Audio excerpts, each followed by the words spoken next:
Käesolevas Eesti kardispordi loo episoodis oleme jõudnud lumisesse Sosnovyj Bori.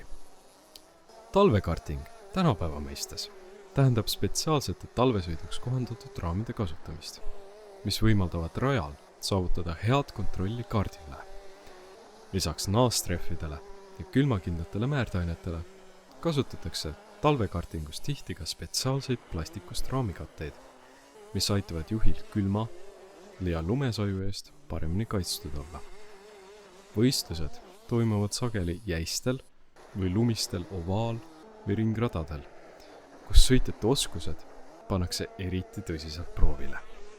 Iga vale liigutus võib tähendada liigset libisemist või ajakaotust. Kuid sellegipoolest ei näinud talikardisport 30-40 aastat tagasi selline välja. Et mõista, kuidas see ala alguse sai ja milliseks ta aja jooksul kujunenud on, peame rändama ajas tagasi. Mitme põlvkonna võrra. Sinna, kust kõik alguse sai.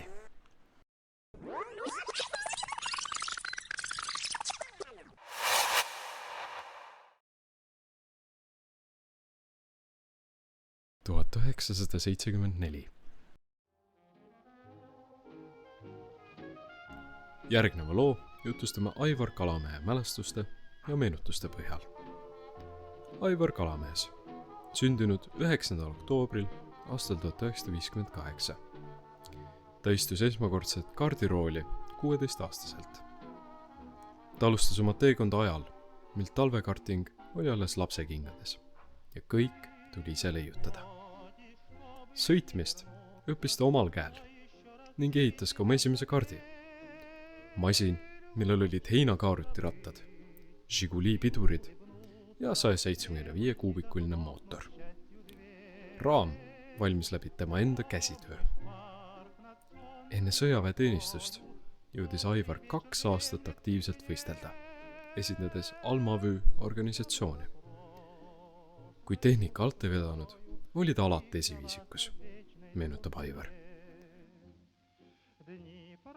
Pärast sõjaväge naasis ta rajale aastatel 1985 kuni 1986. Ka seekord oli raam algusest lõpuni tema enda ehitatud. Võistlusteks sõideti tihti ka Venemaale. Näiteks viidi kogu varustus Sosnovyj Bori rajale sill autokastis.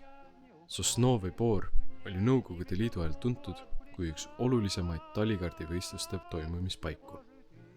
Talved olid seal pikad ja lumised, mis sobis ideaalselt jää- ja lumerajaga võistlussõitudeks.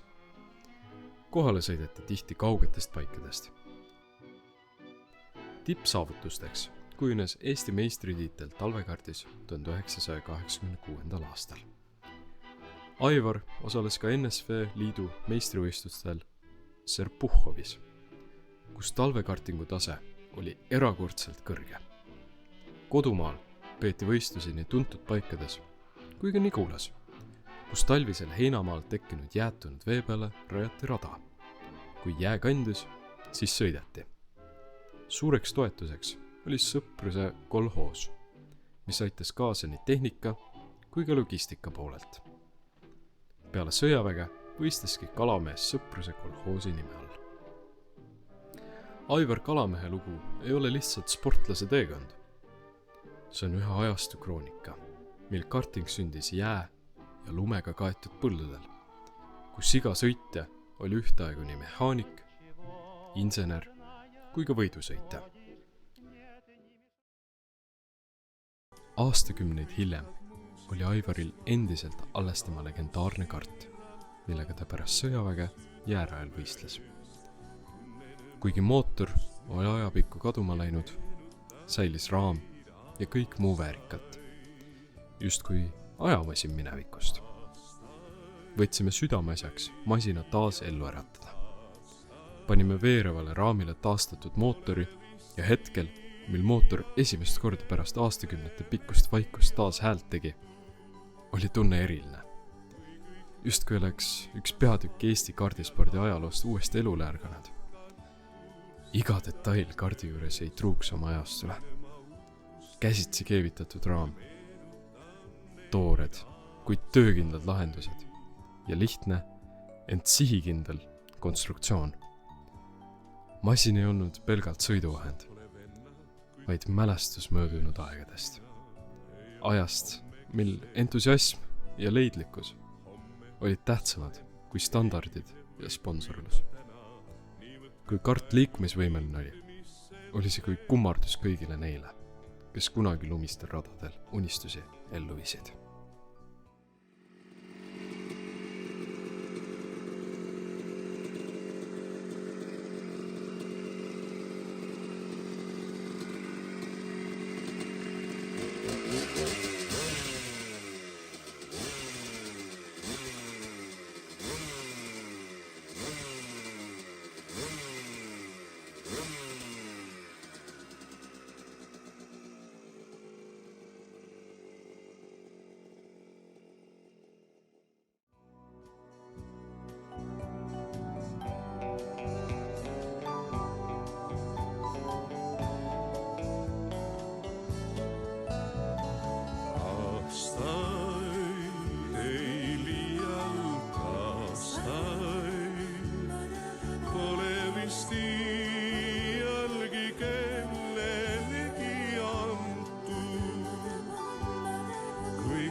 Muusikast vaid ja laulust